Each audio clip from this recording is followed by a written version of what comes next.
नमस्कार, गाथा जयपुरी के हेरिटेज विंडो में आपका हार्दिक स्वागत है। मैं हूं पूजा सिंह। दर्शकों, राजपुताना पर्दा प्रथा के लिए कितना प्रचलित रहा है इसके बारे में आप अवगत हैं। इस पर्दा प्रथा के होने के बावजूद 150 वर्ष पूर्व हमारे जयपुर की हवेली की रियासतों में एक रियासत थी। हवेली की रियासत में एक कन्या पाठशाला खुली। ये कन्या पाठशाला आखिर कैसे खुली, इसके विरोधी, इसके समर्थक, इन सभी बातों के बारे में हम चर्चा करेंगे श्री जितेंद्र सिंह जी से, जो कि राजस्थान पत्रिका के वरिष्ठ पत्रकार है। जितेंद्र जी, हमारे दर्शकों को जरा इस कन्या पाठशाला के बारे में बताइए। रियासत काल का वो एक जमाना था जब लड़कियों को पढ़ाना, घर के बाहर निकालना भी मुश्किल था। ऐसा दौर था जब बच्चियों को पढ़ाने के प्रति आम आदमी की कोई रुचि नहीं थी। बच्ची थोड़ी सी बड़ी और उनका ध्येय केवल इतना ही था कि बच्ची की शादी हो जाए, बस। जयपुर रियासत में जब ये सारा बच्चियों का रहा तो फिर बड़ौदा की महारानी चिमन देवी और कूच बिहार की महारानी सुनीता देवी ने ढूढ़ाड़ में कन्या शिक्षा की अलख जगाने का एक प्रयास किया और उन्होंने महाराजा माधो सिंह जी की पत्नी जादून जी को पत्र लिखा था 18 अक्टूबर 1906 को। और पत्र में ये लिखा कि आपके यहाँ पर जो लड़कियां हैं उनको पढ़ाने का कोई इंतजाम किया जाए, कोई ऐसा स्कूल खोला जाए जयपुर रियासत में जिससे कि लड़कियां पढ़ सके। लेकिन महाराजा माधो सिंह जी ने उस पत्र का जवाब यह कह करके मना कर दिया कि हमारी रियासत में बच्चियों को लोग पढ़ाने के लिए भेजते नहीं हैं, पर्दा प्रथा बहुत ज़्यादा है, घूंघट प्रथा है और बच्चियों के जो माता पिता हैं वो उनको पढ़ाना नहीं चाहते हैं। रजवाड़े की पहली कन्या पाठशाला मई 1866 में हल्दियों के रास्ते की एक हवेली में खोली गई थी। उस समय लोग लड़कियों को पढ़ाना तो दूर, बाहर निकालना भी गलत समझते थे। प्रधानमंत्री थे कांति चंद मुखर्जी साहब।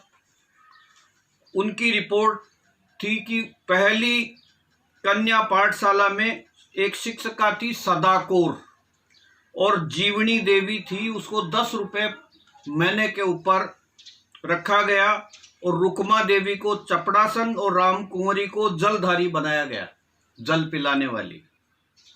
कन्याशाला में 2 दर्जन बालिकाएं भर्ती हुई। बालिका शिक्षा की अलख थोड़ी बहुत जयपुर में होने लगी।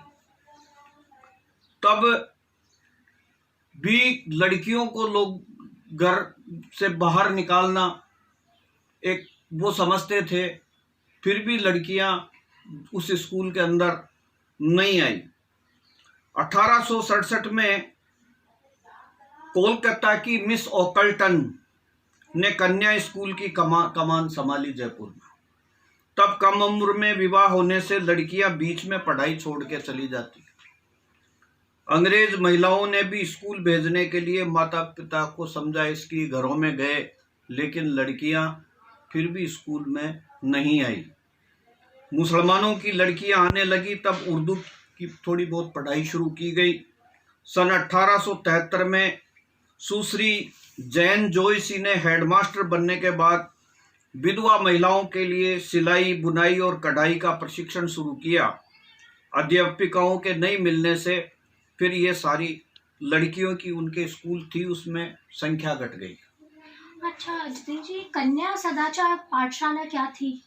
ये जिसके बारे में मैंने अभी बताया आपको कि सदा कौर नाम से टीचर थी। उनके मन में ये आकांक्षा जगी कि क्यों नहीं बच्चियों को पढ़ाया जाए, तो फिर उन्होंने अपने बलबूते के ऊपर वो सदाचार पाठशाला यहाँ पर खोली।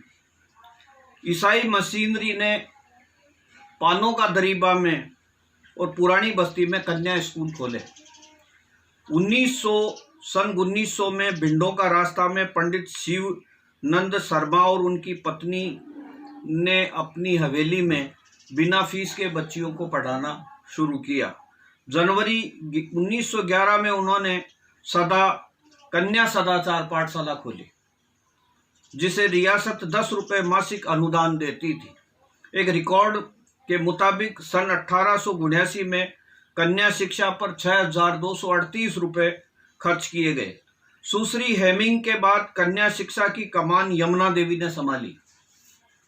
वर्ष 1930 में सुश्री दामले के समय 16 कन्या स्कूल खुल गए, जिनमें 772 लड़कियां पढ़ने के लिए आने लगी।